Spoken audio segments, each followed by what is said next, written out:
Le dialogue de sainte Catherine de Sienne, le don de la conformité au Christ. Chapitre 20. Comment cette âme éprouve une grande amertume devant l'aveuglement de ceux qui se noient dans le fleuve. Alors cette âme, dans le tourment de son désir, considérait son imperfection et celle des autres. Elle éprouvait une grande douleur à voir un tel aveuglement dans les créatures. Ne savait-elle pas que si grande est la bonté de Dieu qu'il n'a rien mis en cette vie qui soit, en quelque état que l'on se trouve, un obstacle au salut? Tout au contraire est enseignement et provocation à la vertu. Néanmoins, combien de pécheurs, l'amour-propre et l'attachement désordonné n'entraînaient-ils pas en bas par le fleuve? Ils ne se convertissaient pas, et elle les voyait arriver à l'éternelle damnation, pendant que nombre de ceux qui étaient remontés du fleuve, après avoir bien commencé, retournaient en arrière, pour la raison qu'elle avait apprise de la bonté divine qui avait daigné se manifester elle-même à elle. Cette vue la plongeait dans la douleur. Fixant alors le regard de son intelligence sur le Père éternel, elle lui disait « Ô amour inestimable, quelle n'est pas l'erreur de vos créatures? Je souhaiterais qu'il plût à votre bonté de m'expliquer avec plus de précision quels sont les 3 degrés figurés par le corps de votre Fils unique. Comment l'on doit faire pour sortir entièrement de ces flots et marcher dans la voie de votre vérité, et quels sont ceux qui montent les degrés de l'échelle. » Chapitre 21.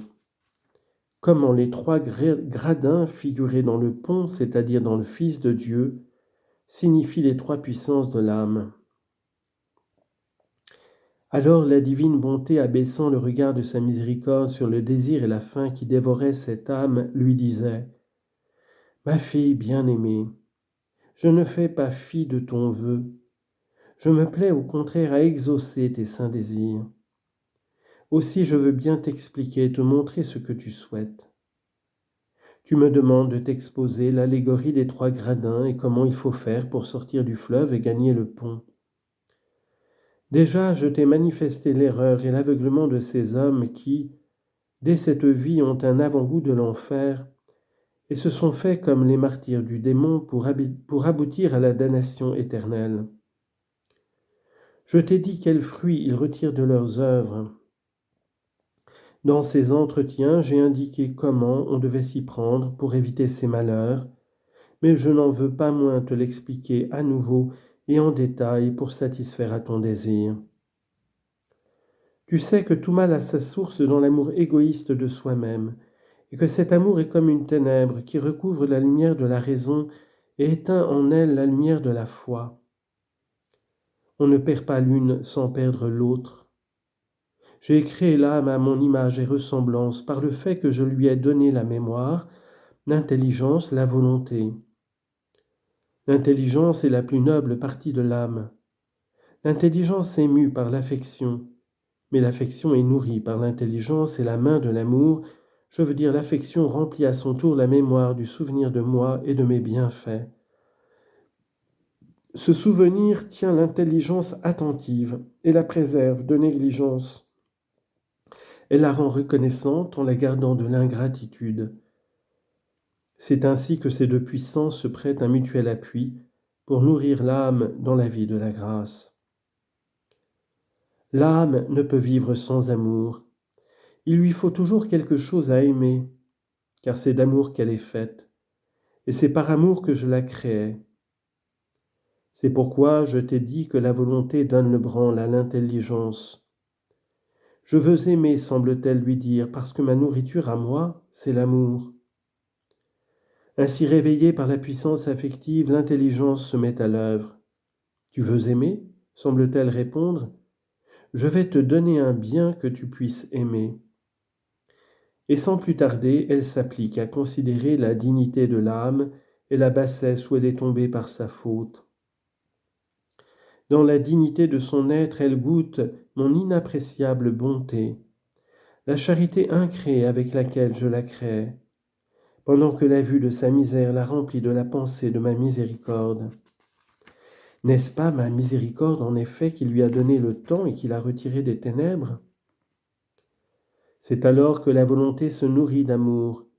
Elle ouvre la bouche du saint désir et elle y aspire la haine et le regret de la sensualité égoïste, en même temps qu'une véritable humilité et une parfaite patience qui sont les fruits de cette sainte haine. L'âme y conçoit la vertu et produit des bonnes œuvres, parfaitement ou imparfaitement, suivant qu'elle se sera exercée plus ou moins à la perfection, comme je te le dirai plus loin.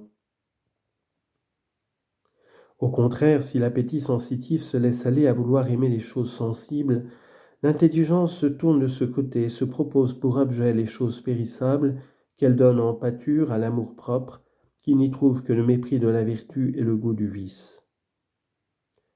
L'âme n'en retire qu'orgueil et impatience. La mémoire, elle, ne se peut remplir que des impressions que lui fournit l'affection.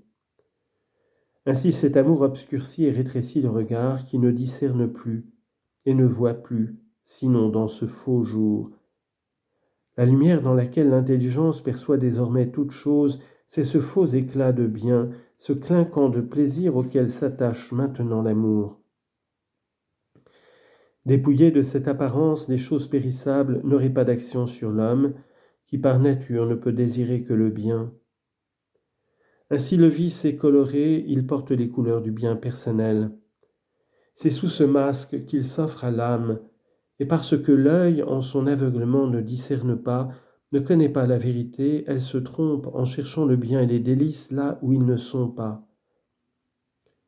Je t'ai déjà dit que les délices du monde en dehors de moi ne sont qu'épines empoisonnées.